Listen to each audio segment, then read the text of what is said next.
One of the most urgent questions for America's Israel policy is the issue of new settlements that Israel is planning in the West Bank. Trump indicated today that he wants them to slow down. As far as settlements, I'd like to see you hold back on settlements for a little bit.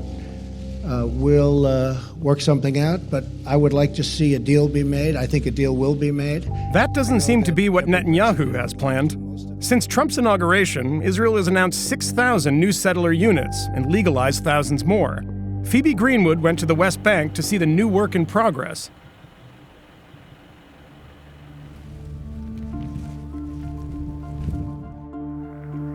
Israeli security forces cleared Amona, an illegal Israeli outpost in the West Bank, after Israel's Supreme Court ruled it had been built on privately owned Palestinian land. Now, Manya Hillel wants the government to build her community a brand new settlement. I feel that it's up to the government. If they want to, they can help us build a new home, a new settlement, with a shorter procedure than it usually takes a couple of years. And we're hoping that they'll see our pain and our anguish and that they'll be there for us to do so.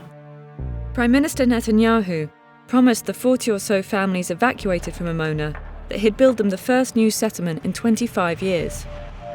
He's also announced plans for the rapid expansion of existing ones, home to around 400,000 Israelis.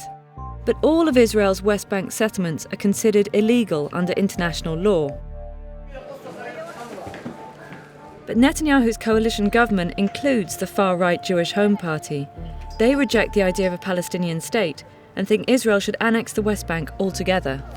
6,000 היחידות האלה הם התחלה, הם שינוי דרמטי במה שהולך להיות ביהודה ושומרון, גם בתוך היישובים הקיימים, ומבחינתי, מבחינת התפיסה שלי, גם בנייה של יישובים חדשים. The argument for complete annexation is deeply controversial in Israel. But Netanyahu has said the thousands of newly approved settler homes are just a taste of what's to come. So there are two main avenues of establishing settlements. One is the official avenue and one is the illegal avenue. The official avenue is by government approvals through planning stages. Lior Amihai is the director of an Israeli settlement watchdog group. He took us to the proposed site. This is how the new settlement is being built. Yes, just this hilltop over here. He explained that before they can break ground, the Israeli authorities have to publish their construction plans in both Palestinian and Hebrew newspapers to allow for any objections. Each stage of the approval process is then signed off by the Ministry of Defense. Lior believes the government is trying to paper over the fact it's building a completely new settlement by selling it as a new neighborhood of an established one. This hilltop over here, it's distant from Shiloh, which you see in the back, you see Shvut Rachel. So it's quite far away, but because the government of Israel doesn't want to get criticism for building a new settlement, so it's officially a neighborhood of the existing settlement of Shiloh. Shvut Rachel was created the illegal way. Settlers started building here in 1991, and it was legalized by the government in 2011. Outposts like this start with a few trailers on a hilltop, but can expand to a full-size community of homes, schools and businesses in a matter of years.